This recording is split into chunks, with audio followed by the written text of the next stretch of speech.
اچھا ہوا۔ حمزہ میاں جہاں کہیں کوئی اچھے برے بات ہوتے دیکھتے تو کہتے جو ہوا اچھا ہی ہوا، دیکھنا اس میں اللہ تعالیٰ کی کوئی نہ کوئی مصلحت ضرور ہے۔ ایک دن کوئی بھوکا کتا حمزہ میاں کے محلے میں آ گیا۔ حمزہ میاں نے گھر میں پڑی ہڈیاں پھینکنے کی غرض سے کتے کو ڈال دی۔ کتا ہڈیاں پا کر خوشی سے نہال ہو گیا اور حمزہ میاں کے دروازے پر ہی بیٹھ گیا۔ دوپہر کا وقت تھا۔ حمزہ میاں کے پڑوسی ابراہیم بھائی جو کسائی تھے، گھر کے صحن میں گائے کی چربی رکھ کر چلے گئے۔ گھر والے سو رہے تھے، حمزہ میاں کا کتا دیکھ رہا تھا۔ ابراہیم بھائی کی چھت پر کودا اور چھت سے ان کے صحن میں۔ کتے نے چربی پورے صحن میں پھیلا دی۔ ابراہیم بھائی نے شام کے وقت صحن میں پہلا ہی قدم رکھا تھا کہ چربی سے فرش چکنا ہونے کی وجہ سے ان کا پاؤں پھسل گیا اور وہ دھڑام سے گر گئے۔ رات کے 2 بج رہے تھے۔ سب اپنے اپنے گھروں میں خوف و خرگوش کے مزے لے رہے تھے۔ ایک چور ابراہیم بھائی کے گھر میں داخل ہونے لگا۔ پورے گھر کا جائزہ لینے کے بعد اس نے پیچھے سے کودنے کا فیصلہ کیا۔ چور نے جیسے ہی چھلانگ لگائی وہ پھسل کر دیوار سے جا ٹکرایا۔ اسے کیا پتا تھا کہ یہاں چربی ہی چربی ہے۔ چور درد سے چیخنے لگا۔ ابراہیم بھائی کے گھر والے اٹھ بیٹھے اور بھاگتے ہوئے آئے۔ دیکھا تو صحن میں ایک آدمی گرا پڑا تھا۔ چور نے سب کو دیکھ کر بھاگنے کی کوشش کی لیکن درد سے اٹھ نہیں پایا۔ حمزہ میاں بھی وہاں آ گئے۔ انہوں نے کہا جو ہوا اچھا ہوا، اللہ پاک کی یہی مصلحت تھی، ورنہ چور چوری کر جاتا تو زیادہ نقصان ہوتا۔ مچھلی۔ مچھیرے نے اللہ کا نام لے کر ندی میں جال ڈالا۔ دن بھر کے انتظار کے بعد 2 بڑی سی مچھلیاں ہاتھ لگی۔ وہ اپنا جال سمیٹ رہا تھا کہ ایک چیل تیزی سے جھپٹی اور اپنے پنجوں میں ایک مچھلی دبا کر اڑا گئی۔ مچھیرے کو بہت افسوس ہوا مگر پھر وہ کچھ سوچ کر مسکرایا۔ اس کا بیٹا چیل اور اپنی قسمت کو کوسنے لگا۔ مچھیرے نے کہا بیٹا اللہ کا شکر ادا کرو کہ ایک مچھلی بچ گئی، دوسری مچھلی ہماری قسمت میں نہیں تھی۔ جو چیز جتنی قسمت میں ہوتی ہے اتنی ہی ملتی ہے، قسمت کو کوسنا ناشکروں کا کام ہے۔ وہ چیل اڑتی ہوئی ایک پہاڑی کی طرف جا پہنچی۔ ایک دوسری چیل نے اس سے مچھلی چھیننے کے لیے اس پر حملہ کر دیا۔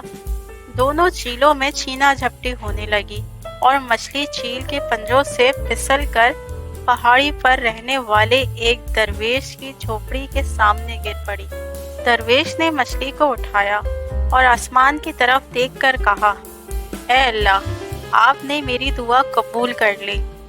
میں نے مچھلی ہی تو مانگی تھی، مگر آپ کو تو معلوم ہے کہ میرے پاس مچھلی پکانے کے لیے نہ تو تیل ہے اور نہ مسالہ۔ مجھے تو پکی پکائی مچھلی چاہیے۔ میں یہ مچھلی نہیں کھا سکتا، اسے واپس منگوا لیجئے اور مجھے پکی پکائی مچھلی بھجوائیں۔ یہ کہہ کر درویش جھوپڑی میں چلا گیا اور تھوڑی دیر کے بعد جب وہ دوبارہ باہر آیا تو مچھلی وہاں نہیں تھی۔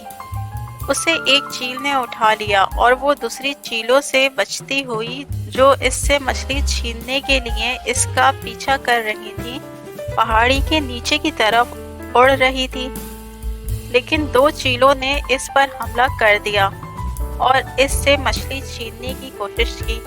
اس لڑائی میں چیل کے پنجوں سے وہ مچھلی نکل کر ایک غریب کسان کے آنگن میں جا گری۔ کسان کی بیوی نے دوڑ کر وہ مچھلی اٹھا لی اور کسان سے بولی میں تم سے کتنے دنوں سے کہہ رہی تھی کہ میرا دل مچھلی کھانے کا چاہ رہا ہے، تم نے تو لا کر نہ دی، اللہ میاں نے آج مجھے بھیج دی۔ میں نے منت مانی تھی کہ جب بھی مچھلی پکاؤں گی پہاڑی والے بابا کو بھیجوں گی۔ اب میں مسالہ پیس کر مچھلی پکا دیتی ہوں، تم بابا کو جا کر دے آؤ اور کہنا کہ بابا دعا کریں کہ ہمارا ہونے والا بچہ زندہ اور سلامت رہے۔ کسان کی بیوی نے مچھلی پکائی کہ اتنے میں کسان کا دوست مچھیرا وہاں آ گیا۔ کسان نے اپنے دوست سے کہا تم اچھے وقت پر آ گئے، آج مچھلی پکی ہے، کھانا کھا کر جانا۔ مچھیرے نے تعجب سے پوچھا، مگر تم کو مچھلی کہاں سے مل گئی؟ وہ تو میں ہی تم کو لا کر دیتا ہوں۔ بس یوں سمجھو اللہ میاں نے آسمان سے ٹپکا دی ہمارے آنگن میں۔ کسان نے سارا ماجرا سنایا کہ کس طرح چیل وہ مچھلی وہاں گرا گئی۔ مچھیرا یہ سن کر مسکرایا مگر کچھ بولا نہیں۔ جب کسان پہاڑی بابا کو مچھلی دینے گیا تو مچھیرا بھی اس کے ساتھ گیا۔ کسان نے پکی ہوئی مچھلی پیش کی اور دعا کی درخواست کی۔ درویش نے ان دونوں کو دیکھا اور پوچھا، مچھلی کہاں سے آئی؟ کسان نے کہا، آسمان سے گری۔ بیوی نے منت مانی تھی کہ اگر اسے مچھلی ملی تو وہ پہاڑی والے بابا کو پہلے کھلائے گی اور دعا کرائے گی کہ اس کا ہونے والا بچہ زندہ اور سلامت رہے۔ اب درویش مچھیرے سے بولا، تم کون ہو؟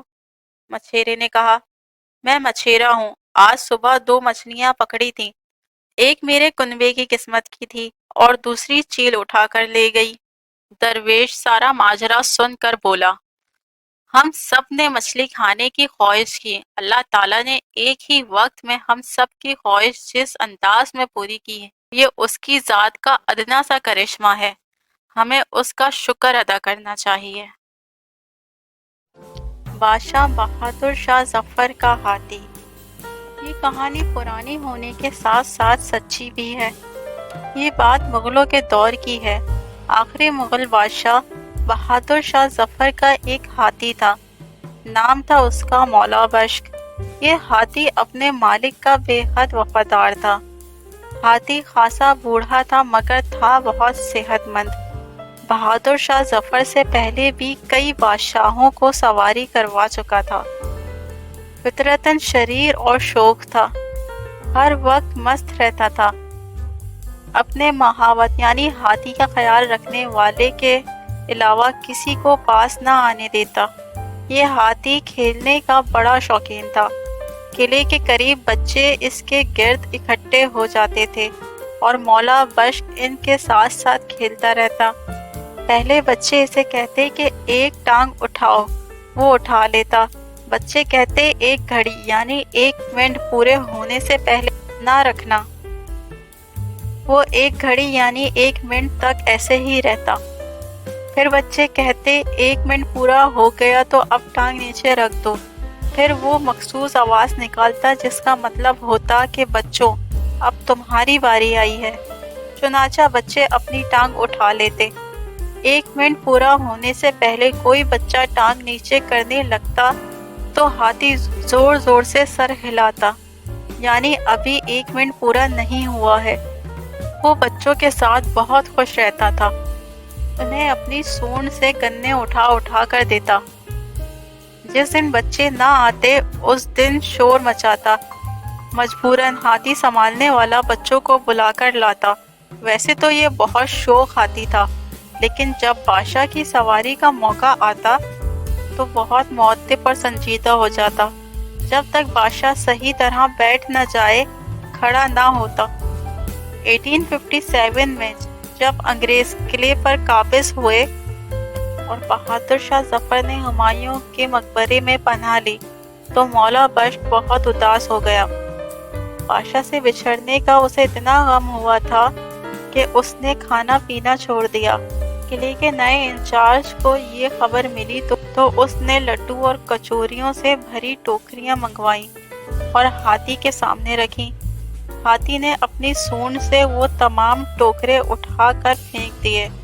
انچارج کو غصہ آ گیا کہ یہاں تو ہاتھی بھی باغی ہے۔ اس نے ہاتھی کی نیلامی کا حکم دیا۔ ہاتھی کو بازار میں کھڑا کر دیا گیا مگر کوئی بھی بولی نہیں لگا رہا تھا۔ پھر ایک پنساری نے 250 روپے کی بولی لگائی اور ہاتھی اس کے ہاتھ نیلام کرنے کا فیصلہ ہوا۔ ہاتھی سنبھالنے والے نے یہ دیکھ کر کہا، مولا بشک، ہم دونوں نے بادشاہ کی بہت غلامی کر لی، اب تجھے ہلدی پیسنے والے کے دروازے پر جانا پڑے گا۔ یہ سننا تھا کہ ہاتھی دھڑام سے زمین پر گرا اور مر گیا۔ ہاتھی کی وفاداری کا یہ قصہ بہت انوکھا ہے۔ مولا بخش نے اپنے مالک کے علاوہ کسی کے پاس رہنا پسند نہ کیا اور اس غم نے اس کی جان لے لی۔ پیارے بچوں، امید ہے آج کی کہانی آپ سب کو بے حد پسند آئی ہوگی۔ اگر آپ چاہتے ہیں کہ ہم اپنی کہانی کے کیریکٹرز کا نام آپ کے نام پہ رکھیں تو زیادہ سے زیادہ کمنٹ سیکشن میں اپنا نام ٹائپ کر کے شیئر کریں اور ویڈیو کو لائک اور چینل کو سبسکرائب کرنا ہرگز نہ بھولیں۔ تھینکس فار واچنگ، ملتے ہیں آپ ایک نئی کہانی کے ساتھ۔